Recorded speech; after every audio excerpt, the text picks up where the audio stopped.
So yun mga utol, magandang araw sa inyong lahat. At welcome back dito sa loft natin. At ayan mga utol, nandito tayo sa loft. Nagpawala ulit tayo ng mga pang summer natin. Ayan sila.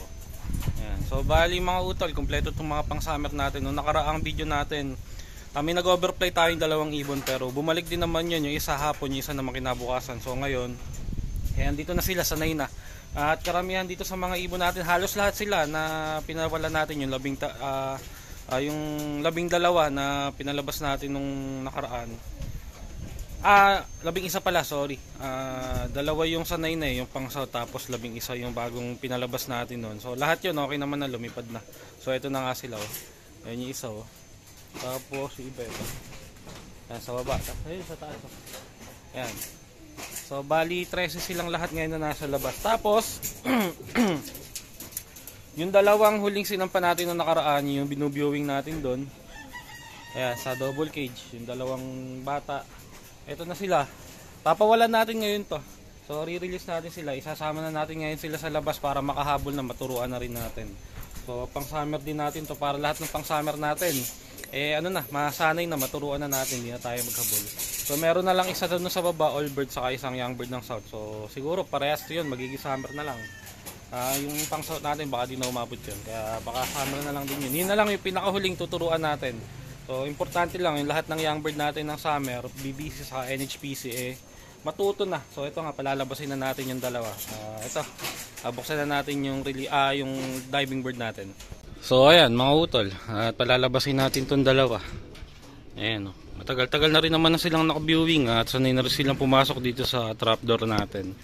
So sana lang wag tong pumitek.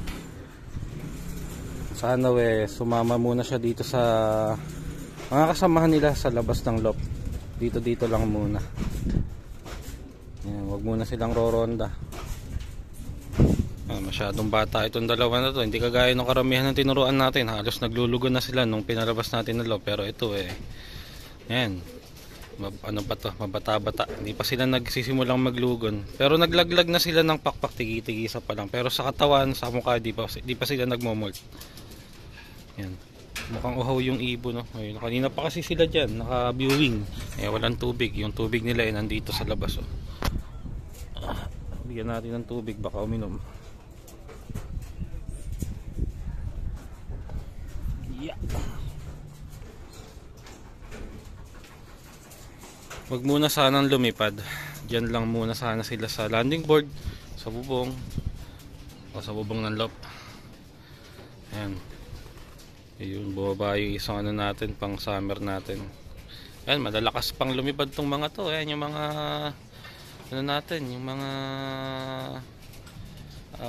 bali to, pangalawa sa huling batch. Ito kasi last batch natin, yung dalawa na to Ayan, nagpagpag na yung isa, ganyan lang muna, wag muna sanang pipitik. Ayan, uminom na. Ayan, ayos yan, uminom ka. At kanina pa nakabilad dyan.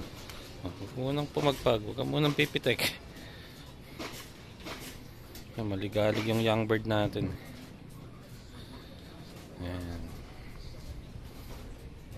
So hindi ako nahirapan magturo dun sa karamihan. Sana dito sa dalawa na to, huwag din tayong pahirapan. Ayan, maligalig. Ayan na nga. Ganyan lang muna, wag muna kayong pipitek, wag muna kayong aangat. Mga isang araw, dalawang araw na pag ganyan lang makakasabay na dito yan sa mga unang batch na tinuruan natin. So ayan, babantayan ko muna tong mga ibon. Yung marami hindi na natin kailangan bantayan yun. Itong dalawa lang ang kailangan natin bantayan. Kaya ang ganda nung white light natin na yun, mukhang hen parehas. Ayan yung iba, yung sa ilalim, doon nangingin. Ayun, umakit na isa doon. Yan, ganyan lang muna. Dyan lang muna sana sila. Pag pinitik ng hangin tong mga to, maaangat rin, ang liliit.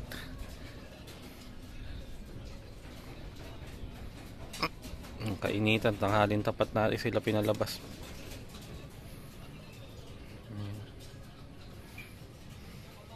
Yan, nakakit yung white light. Nako. Ayun, ganyan lang. Huwag ka munang aangat. Diyos ko ka.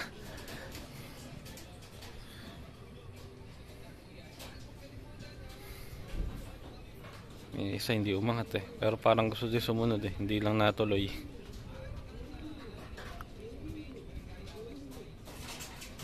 Ang ligalig nung ina kayo. Ang liit na ibon. Ako po. Ito isa, naiwan. Ang ligalig. Ayan, ayan na. Sumunod na. Ayun, ganun lang. Huwag kayong didiretso ng pitik. Yan, ang init. Umaraw na. Ayan, uminom. Uminom ka, sige. Oh, ang init. Yeah, grabe, umaraw. Ayan, uminom ka.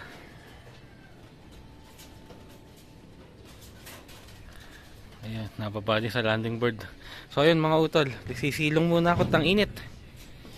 Pabantayan ko muna tong mga to. Babalitaan ko na lang kayo mamaya. Hindi pala muna. Silip lang tayo dito sa mga pang-south natin. Ayun, pasensya na kayo sa loft. Hindi pa tayo ulit nakakapaglinis. Ang lakas magdumi ng mga ibong kasi andito lang sila lagi sa loft. Ayun, mga pang-south natin oh. Ilang linggo pa lilipad na tong mga to. Mahahaba na yung pakpak nila. Ayun sila oh.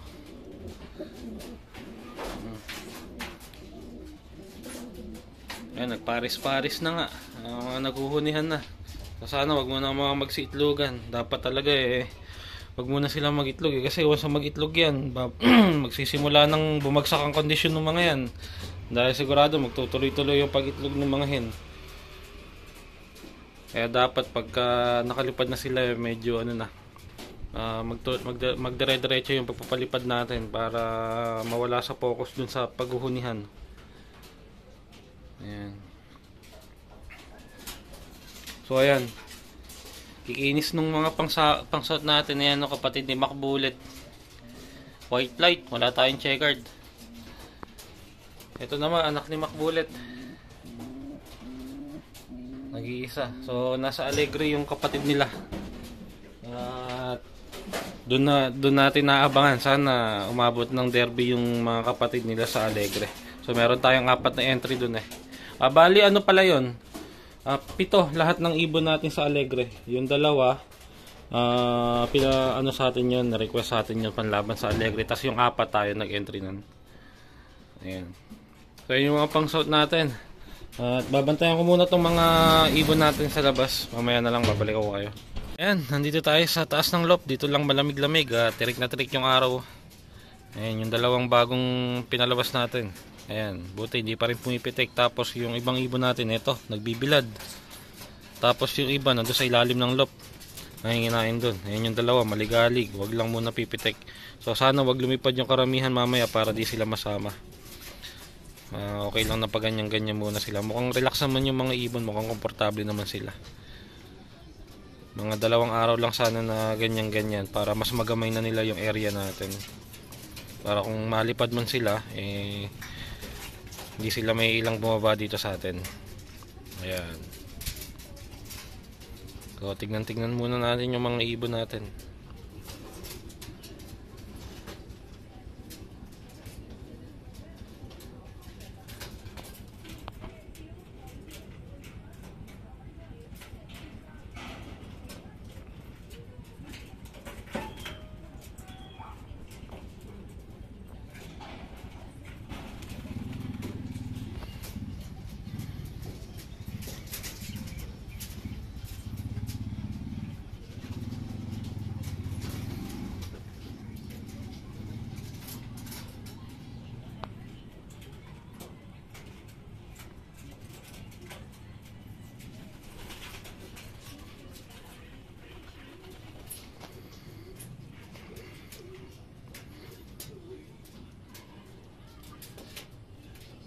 So ayun mga utol, ang oras natin ay 2:00 na ng hapon. At yung mga ibon natin ay ayan, yung pinalabas natin kanina na bago ay ito yung isa. Tapos ayun yung isa. So okay naman, di naman sila pumitik. Nandito pa rin yung 2 ibon. So yung iba pumasok na, kaya tawagin na natin sa loob. At puto, hindi naman nangulit yung 2 bagong tinuturuan natin.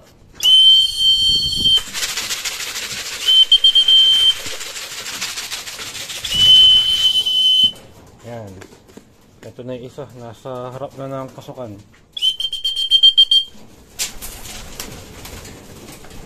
Ito, pasok na yan. Ako, mag-ilang. Ayun, pasok na. Pasok na yung isa. Oh, nag-iilang-ilangan pa. Ayan. Ayan, karamihan na nasa loob. Iba, ito, dito nagpupumilit. So, ba't doon kayo sa taas? Yung isang inakay, nasa na? Oh, nawala. Napunta yun.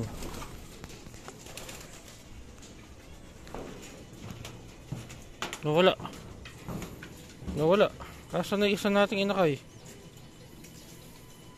Hindi ko napansin. Andito lang kanina. So ayun, ito yung inakay. Dito nagpunta.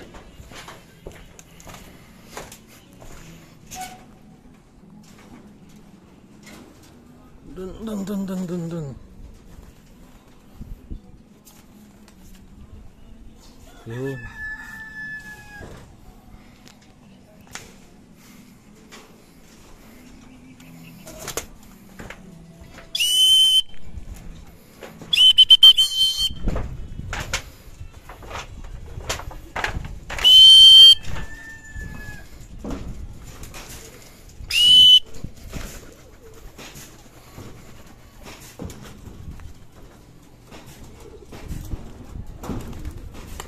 Ayun, yan, dyan ka pumunta.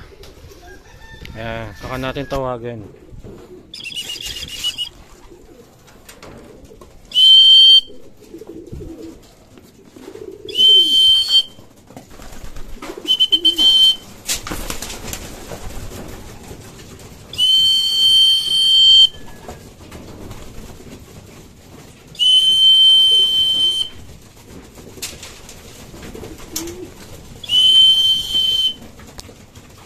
Ay, pag pumasok. Ayan na. Yun, pumasok na. Ayan na, yung dalawang bago natin tuturuan, nandito na sa loob. Yung ilang ibon na lang ang nasa labas. Dito nagpupumilit sa baba pumasok. So, tatlo na lang ata yung nasa labas na yan. So, papasukin natin.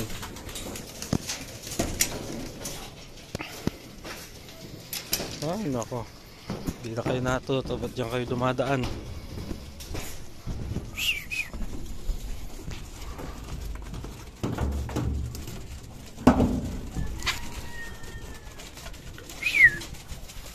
Ayan, nangungulit yung tatlo. Nasanay kasi dito, manginain. Doon.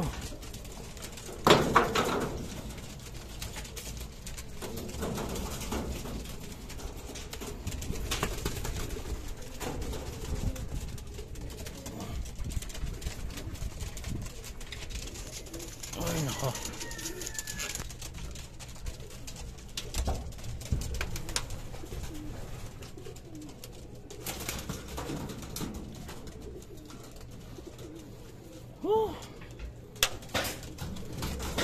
Yun. Tawagin natin.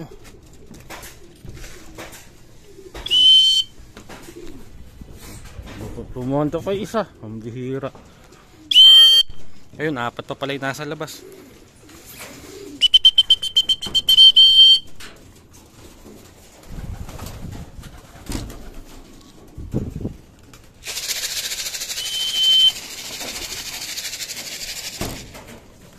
Ayan, bumaba na isa.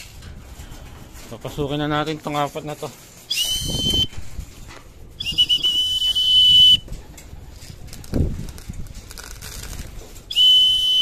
Ayan, yung tatlo, ito na. Sana lang, ayun. Baba na. Ayan, papasok na ngayon yung apat na yan.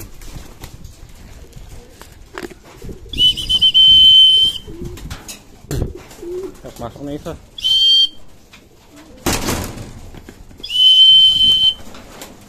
Ayan, dalawa na yung pumasok. Dalawa na lang na iwan sa labas. Ayun! So ayan, pumasok na lahat. So, pinahirapan pa tayo nung apat. So bilangin natin 2, 4, 6, 8, 10, 12, 14, 15. So ayan, kumpleto. 15. Kompleto lahat ng ibon natin. Labo pa lang ng camera natin.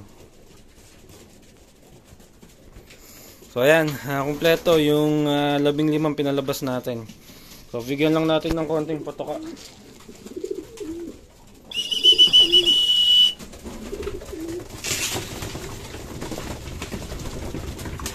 Yun. So ayan, okay na yun. Mamaya kakain naman ulit sila. Mga bandang alas 4.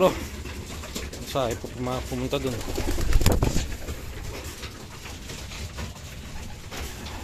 So yun lang mga utol para sa araw na to. So sa pagtuturo natin dito sa mga young bird natin ng pang summer saka doon sa ilang pang south, wala tayong naging problema. So hanggang ngayon wala pa tayong nag-overfly, wala pang nawawala dito sa mga tinuturuan natin. Yung 13 sanay na lumilipad na yung, kaso di pa sila nag-grouping. Tapos yung dalawa, first time lang natin sila pinawalan ngayon, pero buti hindi naman nangulit. Nagtagal sila dito sa labas kasama yung ibang ibon na sanay na, pero buti hindi naman sila lumipad, di sila pumitek. So malaking bagay yung bukas. Hindi na tayo masyadong kakabahan pag pinalabas natin sila kasi familiar na sila dito sa lugar, gamay na nila yung bababaan nila. Kaya kung malipad man sila, malaki yung chance na hindi sila mahirapan bumaba dito sa atin, na hindi magpunta kung saan at di magdadapo. So yun, magtuloy-tuloy lang na ganun, matuto ng gusto yung mga pang summer natin at yung ilang pang south. At nasa ganun, makapag-groupings na sila at mapalipad na rin natin ng tuloy-tuloy itong mga ibon natin. So ayun lang mga utol para sa araw na to. Maraming salamat sa panonood. Kita-kita na lang ulit tayo sa susunod na video natin.